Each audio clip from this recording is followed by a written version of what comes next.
साथ बहुत special guest जुड़ रहे हैं, निमय दास जी, रिनाउंड न्यूमरोलॉजिस्ट हैं। बहुत बहुत स्वागत है सर आपका। Thank you so much.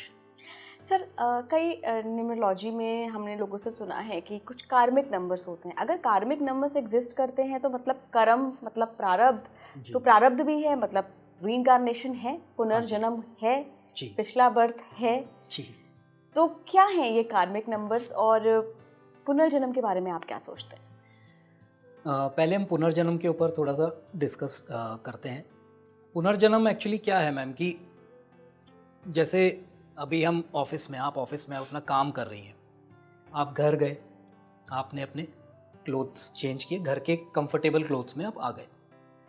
This is what reincarnation is. Soul है, उसने एक बॉडी धारण किया हुआ है।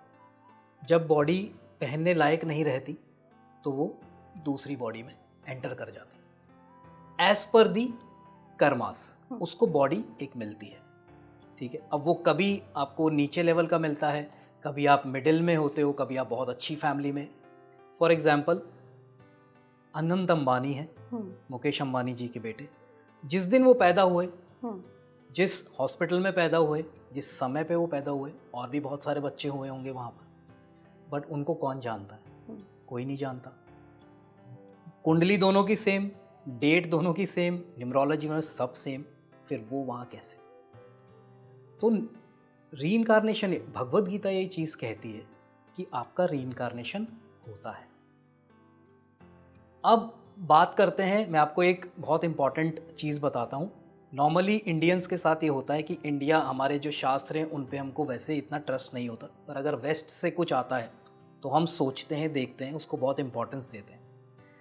1960 के अंदर जिन्होंने जेरोक्स मशीन का इन्वेंशन किया था, उन्होंने एक डॉक्टर उनको $1 मिलियन दिया, ये प्रूव करने के लिए कि रीइंकार्नेशन नहीं है, ये प्रूव करो। नाम क्या था उनका?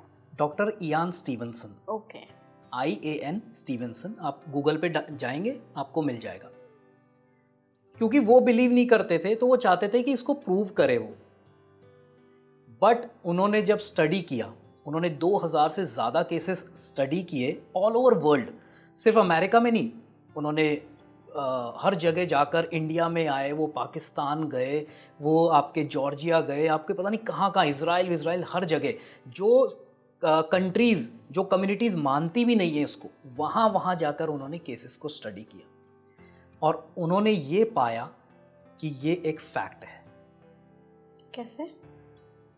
कई केसेस में उन्होंने देखा कि पैदा हुआ बच्चा, एक मुस्लिम कम्युनिटी में पैदा हुआ, अरब कंट्री के अंदर, जहाँ पर आपकी भाषा कुछ अलग चलती है, बिल्कुल अरबिक भाषा, हिंदी, पंजाबी, इनसे दूर दूर तक कोई लेना देना नहीं है।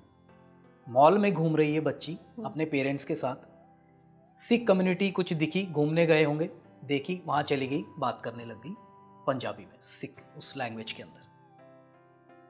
वो एकदम सरप्राइज हो गया, अरे हो क्या रहा है, कैसे हो रहा है? एक बच्चा पैदा होता है फिरोजाबाद से 45-50 किलोमीटर दूर, गरीब परिवार, गरीब किसान के घर में। एक दिन अचानक उसका भाई बोलता है, बेटा पानी लेके आ। तमीज से बात करो, जैन साहब बोलो, जैन साहब।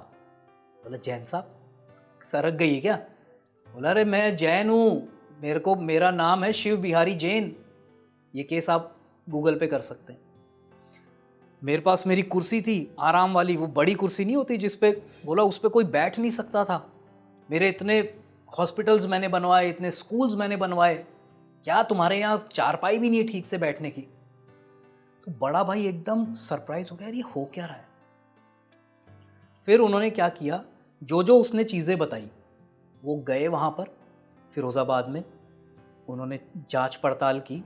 वो गया, उसने अपनी बीवी को पहचाना, उसने अपने बच्चों को पहचाना, उसने ये तक बोला अपने बच्चों को कि मैं यहाँ गल्ला रखता था, तुमने गल्ला शिफ्ट क्यों कर दिया?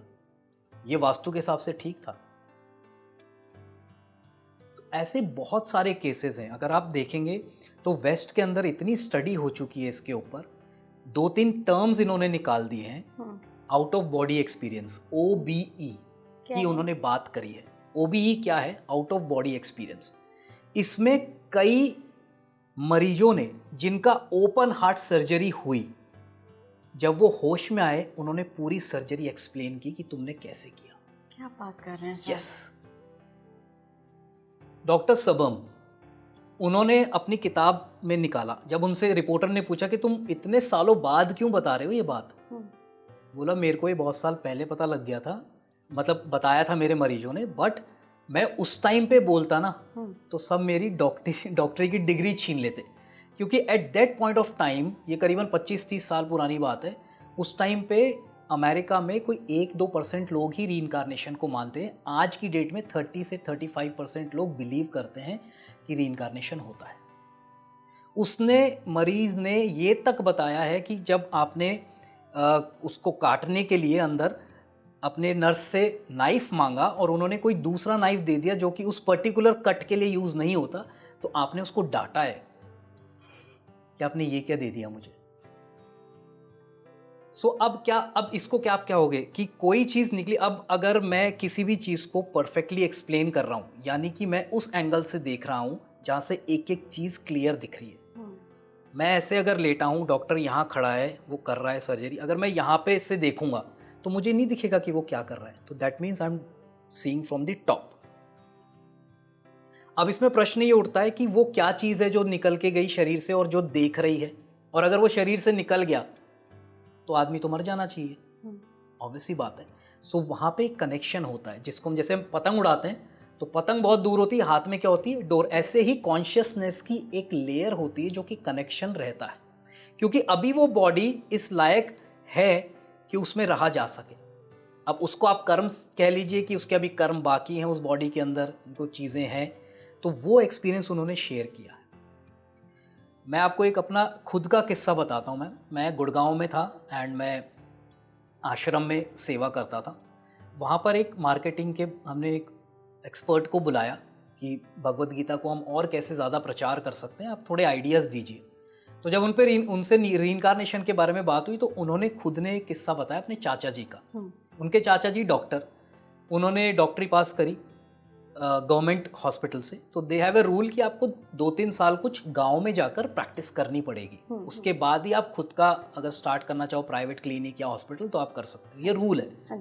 तो वो चले गए, आखिरी साल था उनका, एंड उनके पास एक दिन एक केस आया, एक लड़का यंग एक्सीडेंट होके, एक्सीडेंट बहुत सीवियर नहीं था, उन्होंने आया केस, गांव में आपको पता है कितनी फैसिलिटीज़ होती है, एक कंपाउंडर था और एक वो खुद थे, वो ले गए अंदर। उनको लगा बहुत इजी सा केस है, पर क्योंकि एक्सीडेंट का शॉक था तो वो बेहोश हो गया था बच्चा।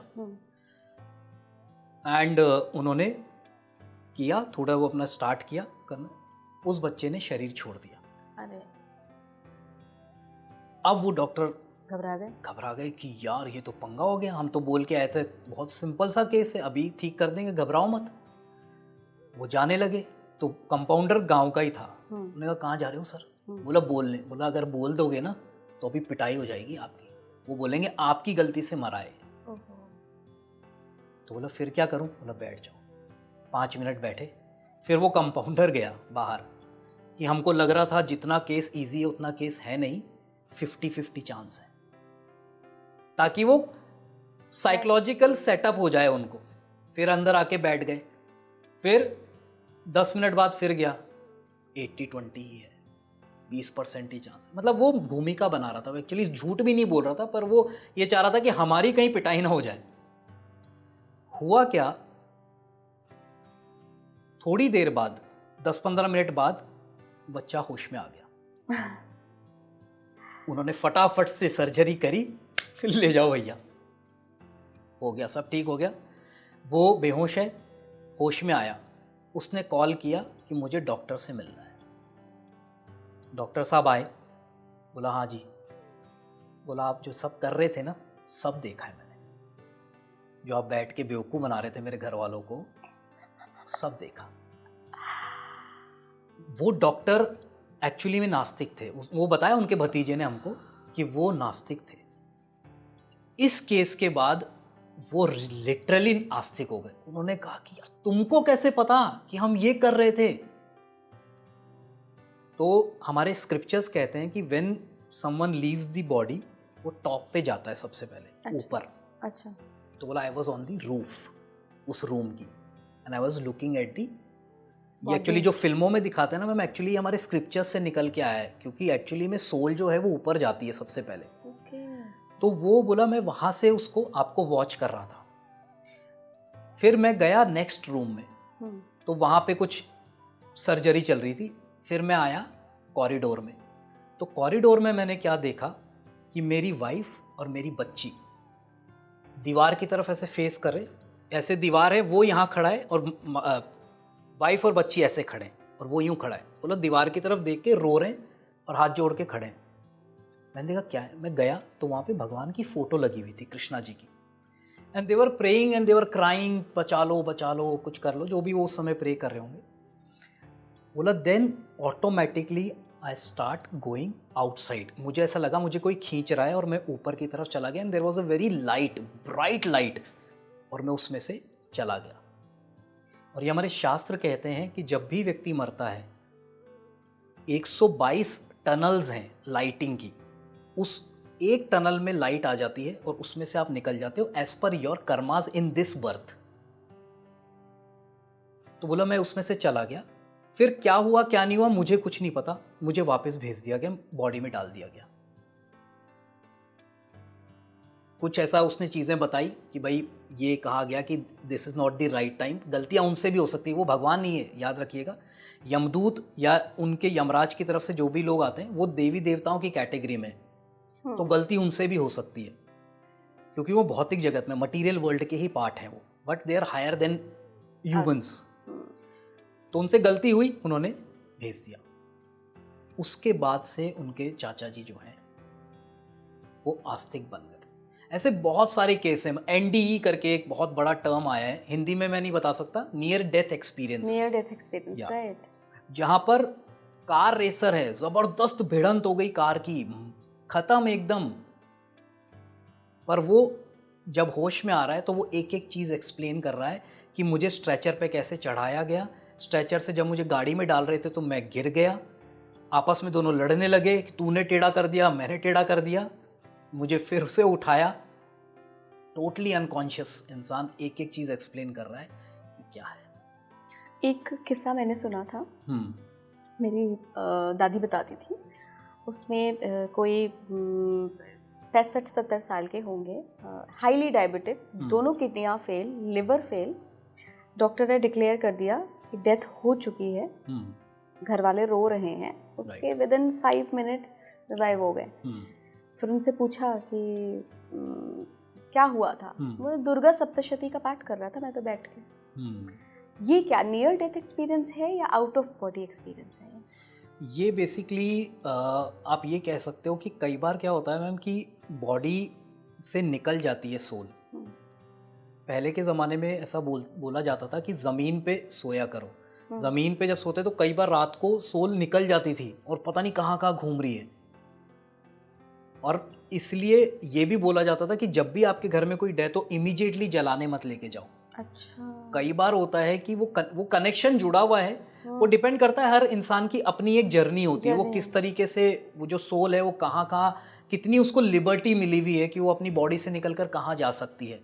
ऐसा भी होता है, it depends upon your karmas कि आपने कितनी, कई लोग बहुत सिद्ध होते हैं, अलग अलग अष्ट सिद्धियाँ होती है, कईयों की इतनी ऐसी ऐसी सिद्धियाँ होती है कि वो बगल के कमरे में क्या बातें हो रही है वो बिल्कुल क्लियर सुन सकते हैं। कुछ लोग एस्ट्रोलॉजी में भी मैंने देखा है, कुछ लोग ऐसे होते हैं जो सिर्फ आप अभी रूम में आए, आपके हाव भाव देखें, वो आपको ये बता देंगे कि आप कौन सी गाड़ी में बैठ के आए हो। सो दीज ऑल आर सिद्धीज। तो वो चीज़ भी है। तो इसके अंदर जो आपने क्वेश्चन पूछा है वो इन दोनों का एक मिक्सचर सा है। वो आउट ऑफ बॉडी एक्सपीरियंस भी है। एनडीई तो इसलिए नहीं है क्योंकि कोई एक्सीडेंट या ऐसा कुछ नहीं हुआ, पर हाँ कोई बूढ़ा आदमी है, उसको बहुत बीमारी हुई हुई है और उसने मरने की ही हालत में था वो, अगर, तो उसको हम नियर डेथ एक्सपीरियंस बोल सकते हैं।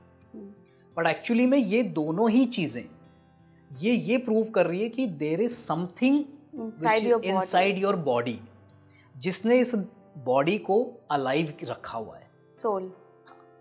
और अगर सोल है तो रीइंकार्नेशन होगा ही होगा, बिल्कुल होगा, वरना आप कैसे पीछे की बातें कैसे बता रहे हो, आप किसी और जन्म की बातें कैसे बता रहे हो। लखनऊ का केस है, लखनऊ के केस में छोटी बच्ची है, माँ बैठी है बगल में, कैरोसिन का वो नहीं होता घास जलाने वाला, तो वो गांव पुरानी बात है काफ़ी, तो वो उसमें से घासलेट जिसमें डालते हैं वो उसने उठाया जो उसका वेसल था और उसको ऐसे से अपने ऊपर गिराने लगी। तो उसकी माँ ने उसको रोक लिया, बोला क्या कर रही है? बोला मैंने ऐसे किया था, मैंने ऐसे ऐसे डाल के अपने पे आग लगा ली थी।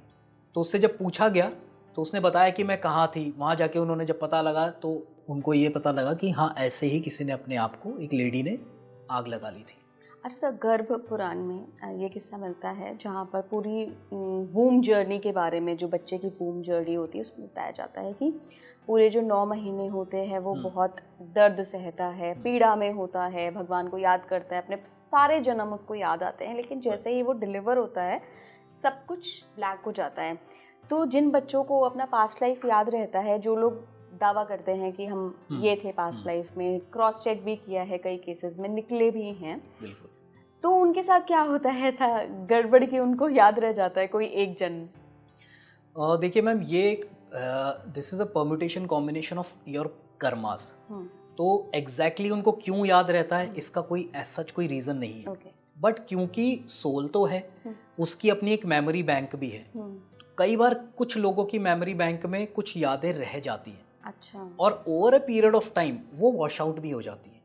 अगर आप उसको इग्नोर कर दोगे तो वो वॉश आउट हो जाएंगी कुछ सालों बाद। इनफैक्ट जब बच्चा पैदा होता है, शास्त्र हमारे ये भी कहते हैं कि 6 महीने तक उसको अपने पुराने जन्म, जब भी तो एकदम से बच्चा या तो हंस देगा या रो देगा, तो वो उसको आते। फिर जैसे जैसे वो बड़ा होता है, तो क्योंकि material life is made up of 3 गुणास, सतोगुण, रजोगुण, तमोगुण, तो वो गुण मिलकर हमारे ऊपर एक्ट करना शुरू होते हैं टाइम के साथ। ये टेक्निकल है थोड़ा कि समय और गुण का जब मिक्सचर होता है तो कर्म पैदा होते हैं, तो वो धीरे धीरे कम करता है और चीज़ों से अटैचमेंट होती है, माता पिता हो गए, खेल हो गए, खिलौने हो गए, तो वो मेमोरीज जो हैं वो उनकी इरेज होना शुरू हो जाती हैं। अच्छा, जो ये आउट ऑफ बॉडी एक्सपीरियंस होता है सर, क्या ये डीप स्लीप में ज़्यादा होता है? हाँ, ये डीप स्लीप में ही होता है। उसी समय पे आपको वो शरीर से बाहर आता है और वो चीज़ों को नोट करता है। कई बार हम कई चीज़ें देख लेते हैं, ऐसा होता है कि रात को आपको लगता है सपना आया है, पर जब आप सुबह उठते हो तो आपको सुनाई पड़ता है कि यार ऐसा कुछ हुआ, तो हमें लगता है कि हाँ यार ये कहीं मैंने सुना है, मैंने कहीं देखा है ये, बट एग्जैक्टली वो हमें याद नहीं रहता कि कब देखा, कैसे हुआ था, क्या हुआ था। तो कई केसेस में, जैसे ओपन हार्ट सर्जरी में मैंने आपको बताया कि उस समय पे बॉडी तो पूरी एनेस्थीसिया पे 100%। मैं वही पूछने वाली थी, एनेस्थीसिया पे तो कैसे याद रहेगा? तो वो क्योंकि बॉडी याद नहीं रखती ना मैम, वो सोल के पास है एक्सेस।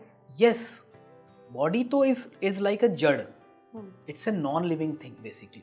जैसे ये टेबल है, इस टेबल में और बॉडी में कोई अंतर नहीं है।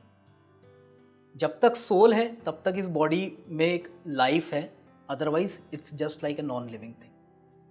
तो आप जब बॉडी को काट रहे हो, ओपन हार्ट सर्जरी कर रहे हो, तो बॉडी तो वैसे भी नहीं देख सकती, उसके अंदर की जो चीज़ है वो ही उस चीज़ को देख सकती है और अनुभव कर सकती है, बता सकती है। फिर जब वो बाद में आज उसके अंदर दोबारा सम्मिलित हो जाती है तो वो चीज़ें आपको बता दी। जैसे वो डॉक्टर का केस बताया कि वो देख रहा है, बता रहा है सारी चीज़ों को। सर, रीइंकार्नेशन की बात की, हम कर्मों की बात कर रहे हैं, कार्मिक नंबर्स भी होते हैं कुछ। हाँ, तो क्या ये कार्मिक नंबर्स हमारी पास्ट लाइफ से रिलेटेड होते हैं? हाँ, ऐसा न्यूमरोलॉजी में बताया गया है कि 4 डेट्स ऐसी होती हैं जो कहीं ना कहीं हमारे पुराने, वैसे तो हर डेट होती है, हर इंसान का अपने कुछ कर्म होते हैं, बट स्पेसिफिक कुछ डेट्स ऐसी बताई गई है न्यूमरोलॉजी के अंदर कि आप अगर उन डेट्स पे पैदा हुए हो तो कहीं ना कहीं पुराने जन्म का कुछ आप स्पेशल लेकर आए हो जो कि आपको तंग करेगा। अच्छा। हाँ, वो आपको प्लस नहीं देगा, वो आपको तंग करेगा। पर अगर आपने उन चीज़ों को कंट्रोल कर लिया तो वो ही डेट्स आपको बहुत अच्छे रिजल्ट्स भी दे सकती है। कौन कौन सी डेट्स हैं? पहली डेट होती है 13 तारीख। सो 13 नंबर को जनरली लोग मानते हैं कि यार ये तो बड़ी ही बेकार है। इनफैक्ट होटल्स में भी हमने सुना है कि 13 नंबर का रूम ही नहीं होता, या जिसका टोटल 13 आ रहा होता है वो होता ही नहीं है, तो उसको बहुत अनलकी मानते हैं। तो 13 नंबर क्या है? टोटल है 4। नाउ 13 नंबर पे जिसका भी जन्म हुआ है उसके साथ क्या है कि वो कुछ ऐसी चीज़ें अपने साथ लेकर आया है जो उसको बहुत ज़्यादा डिस्ट्रैक्ट करेगी। वो खुद भी डिस्ट्रैक्ट होगा, वो दूसरों को भी डिस्ट्रैक्ट करेगा। उसके काम जो होंगे ना वो बहुत प्रॉब्लम स्ट्रगल करेंगे उसको, एक बार में होगा ही नहीं, बहुत प्रॉब्लमेटिक सिचुएशन से उसको गुजरना पड़ेगा। और क्योंकि 4 नंबर टोटल है 13 का, तो वो क्या करेगा, आपको मल्टीपल चीजों में इन्वॉल्व कर देगा, रिजल्ट किसी का भी नहीं निकल के आएगा। तो ऐसे लोगों के लिए क्या बेस्ट चीज है, आप फोकस करो एक चीज पे, just focus on one thing. आपका जो 13 नंबर का जो कार्मिक प्रॉब्लम आपको आया है आपके साथ, वो नलिफाई हो जाएगा just because of your focus. Then 14 number है। 14 नंबर वालों के साथ क्या प्रॉब्लम है कि वो एडिक्शंस के अंदर जाने के बहुत स्ट्रॉन्ग चांसेस होते हैं। अगर वो एडिक्शंस में चले गए तो उनको इतनी प्रॉब्लम्स आएंगी लाइफ में। इनफैक्ट अगर आप देखोगे 14 का टोटल 5 आता है, बुध का नंबर है, बहुत अच्छा नंबर है, तो बुद्धि तो देता है, इंटेलिजेंस तो देता है, पर वो इंटेलिजेंस जो है वो रॉन्ग डायरेक्शन में यूज हो जाती है। बड़े बड़े जो टेररिस्ट रहे हैं उनमें से कई ऐसे लोग हैं जिनके 5 वाले हैं वो, पर 14 का 5 है, 14 का 5 है, परंतु उन्होंने क्या किया, उसको एक नेगेटिव वे में यूज किया। तो अगर आप इस केस के अंदर, अगर सबसे इंपॉर्टेंट क्या है, आपको अपने एडिक्शंस को रोकना पड़ेगा। जो भी आप ये जो नेगेटिव चीजें हैं जिनको आप एक्सेस में, देखिए आजकल कई चीजें हैं जो एक फैशन सा बन गया है। आपको, आप कहीं जा रहे हो पार्टी में, आप ग्लास लेके नहीं खड़े हो तो लोग आपको बहुत वैसी नजरों से देखेंगे कि क्या यार तू लेता नहीं है, तू पीता नहीं है। वो एक अलग चीज है, पर अगर आप बहुत एक्सेस में इन चीजों को कर रहे हो और आप 14 वाले हो तो आपको वो नेगेटिव इम्पैक्ट देगा आपकी लाइफ में। तो यहाँ पे आपको नेगेटिव चीज़ों से बचना पड़ेगा। आपको 14 नंबर वालों को दूसरे का पैसा भी कभी भी नहीं खाना चाहिए। अगर आपने किसी का उधार ले लिया है तो उसको लौटाना ही लौटाना है। इमीडिएटली नहीं कर पा रहे, over a period of time कभी भी जब भी आपके पास हो तो आप उसको चुका दो। देन 16। अब 16 क्या है, सूर्य है, शुक्र है, दोनों साथ में।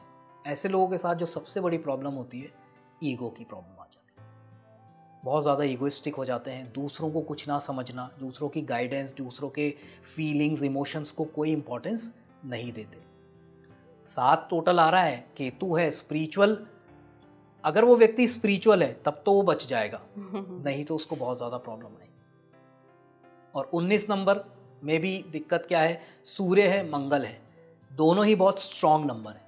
यहाँ पर भी प्रॉब्लम क्या आएगी कि वो अपने आप को ही सबसे ज़्यादा इम्पोर्टेंस देंगे लाइफ में, कि मैं जो सोचता हूँ, मैं जो चाहता हूँ, मेरी जो थिंकिंग है, मैं जो कर रहा हूँ वही सही है। वो ये नहीं देखेंगे कि जो सही है मैं वो करूँ, मैं जो कर रहा हूँ वही सही है, ऐसी उनकी थिंकिंग हो जाती है। तो सबसे इम्पॉर्टेंट इन लोगों के लिए क्या रेमेडीज़ है कि आप स्पिरिचुअलिटी से जुड़ के रहो, क्योंकि स्पिरिचुअलिटी में इतनी ताकत है, आपको मंत्रों में इतनी ताकत है कि वो आपको इन चीज़ों से निकाल सकती है। आप देखिएगा लाइफ में कभी भी प्रॉब्लम्स होती हैं और आप बहुत मेंटली परेशान हो, आप मंदिर में जाके बैठ जाओ, आपको शांति एकदम से मिल जाएगी, क्योंकि वो वाइब्रेशंस है, वहाँ पे वाइब्रेशंस वैसी फैली, और वाइब्रेशंस की बहुत इंपॉर्टेंस है। मैं एक छोटा सा एक बताता हूँ, फिर आप नेक्स्ट क्वेश्चन पूछ सकते हैं। कि मसारू इमोटो करके एक जापानीज साइंटिस्ट है, अगर आपने सुना हो तो। उन्होंने क्या है, वाटर के ऊपर एक्सपेरिमेंट किया, वाटर क्रिस्टल्स के ऊपर। वाटर में भी क्रिस्टलाइजेशंस होती हैं, क्रिस्टल्स बनते हैं, हर चीज़ का वो डिज़ाइन होता है। उन्होंने क्या किया कि एक लेक लिया जो कि गंदा है एकदम, उसका पानी गंदा है, काई जमी हुई है, कचरा है। फोटोग्राफी करवाई वाटर क्रिस्टल्स की, उस पानी की। क्रिस्टलाइजेशन जो हुआ उसका डिज़ाइन बहुत ही हैपहैज़र्ड, बहुत गंदा शेप बन रहा है। उन्होंने क्या किया, फिर सारा कचरा निकलवाया, स्पीकर्स लगा दिए चारों तरफ, उसमें से वैदिक हाइम्स, चैंट्स, बुद्धिस्ट चैंट्स उन्होंने चलवा दिए। 1 हफ्ते तक चला के रखा, अगेन फोटोग्राफी की, water crystals were beautifully formed. But वो तो कचरा हटाने की वजह से भी हो सकता है ना। हाँ, पर उसमें से उस पानी तो है ना, कचरा इस मतलब जैसे कागज पड़ा है, ये वो, इस कचरे की बात कर रहा हूँ मैं। उसको क्लीन करवा के फिर उसमें करवाया उन्होंने, तो उसमें वाटर क्रिस्टलाइजेशंस ब्यूटीफुली फॉर्म हो गए। उन्होंने एक चावल के ऊपर करके देखा है। चावल पे क्या किया उन्होंने, पानी लिया, उसमें राइस उन्होंने डाल दिया, बॉइल्ड राइस, और ऊपर एक स्टिकर लगा दिया एक पे लिखा हैप्पी, एक पे लिखा हिटलर या कोई भी नेगेटिव वर्ड। जो हैप्पी वाला जो था उसको खराब होने में टाइम लगा, ये बहुत जल्दी खराब हो गया। ये सब एक्सपेरिमेंट्स हैं। कहने का मतलब ये, उन्होंने ये चीज़ प्रूव करी कि जो हम सोचते हैं, जो हम बोलते हैं, ये क्या है, वाइब्रेशंस हैं। थॉट्स भी वाइब्रेशंस क्रिएट करते हैं और साउंड तो वाइब्रेशन है ही। अब हमारी जो बॉडी है दैट इज 70% वाटर, हमारा जो ब्रेन है दैट इज 70% वाटर। तो जो हम बोलेंगे, क्यों बोलते हैं एक्चुअली में, जो बोलते हैं यार पॉजिटिव बोलो, पॉजिटिव सोचो, क्यों? इसका रीज़न ये है कि जब आप पॉजिटिव बोलोगे, जब आप पॉजिटिव सोचोगे, तो आपके जो क्रिस्टलाइजेशंस होंगे वो बहुत ब्यूटीफुली फॉर्म होंगे और आप स्ट्रेस में कम रहोगे। और हम क्या करेंगे, उल्टा बोलेंगे, गंदा बोलेंगे, नेगेटिव बोलेंगे, तो वो क्रिस्टलाइजेशंस भी उसी तरीके से फॉर्म होनी शुरू हो जाएंगी। तो जो ये वाइब्रेशंस हैं उनकी बहुत ज़्यादा इंपॉर्टेंस होती है। तो अगर कोई, तो वही मैं मंदिर वाला जो एग्जांपल दिया वो इसलिए दिया मैंने कि वहाँ की जो वाइब्रेशंस हैं वो आपके क्रिस्टलाइजेशंस को अच्छा कर देती है, इसलिए आप फील करते हो एट पीस।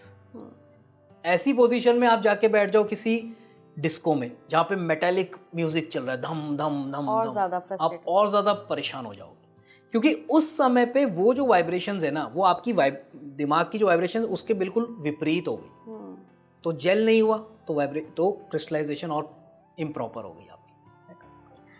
लास्ट में सर, अगर रीइंकार्नेशन, कार्मिक नंबर्स को लेकर आप कुछ और बताना चाहते हैं तो प्लीज़ गो अहेड। देखिए, हम सबको ये चीज़, चाहे हम माने चाहे ना माने, हमको इस चीज़ में ये एक फैक्ट है जो कि साइंस ने भी प्रूव कर दिया है। ये चीज़ें बहुत ज़्यादा बाहर आती नहीं हैं, वो इसलिए भी नहीं आती क्योंकि मे बी शायद कुछ लोग इसको नहीं प्रूव करवाना चाहते हैं, लोगों को नहीं बताना चाहते कि रीइंकार्नेशन होता है। क्यों ऐसा होता है? क्योंकि जब रीइंकार्नेशन अगर हम मानने लग जाएंगे तो हम ये समझ जाएंगे कि मैं जो कर रहा हूँ उसका मुझे जवाब देना पड़ेगा। आज प्रॉब्लम क्या आ जाती है, कोई भी इंसान नेगेटिव या कोई गलत काम क्यों करता है? क्योंकि वो ये सोचता है मुझे किसी को जवाब नहीं देना, मुझे कोई नहीं देख रहा, इसलिए वो गलत काम करता है, मैं बच जाऊंगा। परंतु ऐसा होता नहीं है, बचते नहीं है, हमें जवाब देना पड़ता है। आज हमारी लाइफ में जब प्रॉब्लम्स आती हैं तो हम क्या सोचते हैं, यार मेरे साथ ऐसा क्यों हुआ, मैं तो बहुत अच्छा हूँ या मैं तो बहुत अच्छी हूँ, मैंने हमेशा अच्छा किया सबके लिए, फिर मेरे साथ ऐसा क्यों हुआ?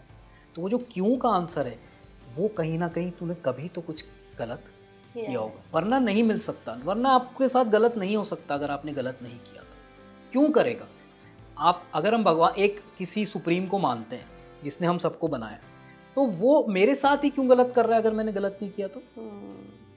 उसको गरीब क्यों बनाया, उसको अमीर क्यों बनाया? यार एक्सचेंज कर देता। तो मेरे साथ गरीब वाला एक्सपेरिमेंट क्यों किया, मुझे अमीर बना देता, फिर एक्सपेरिमेंट कर लेता भाई। तो भगवान कुछ नहीं देते, भगवान वही देते हैं जो आपने अपने लिए तैयार किया। आप गलत काम करो, गवर्नमेंट ने आपको जेल में डाल दिया, आप बोल रहे हो कि यार गवर्नमेंट ने मेरे साथ गलत कर दिया। भाई वो क्यों डालेगा तुमको जेल में? गवर्नमेंट, कानून क्यों जेल में डाल रहा है? क्योंकि आप गलत कर रहे हो।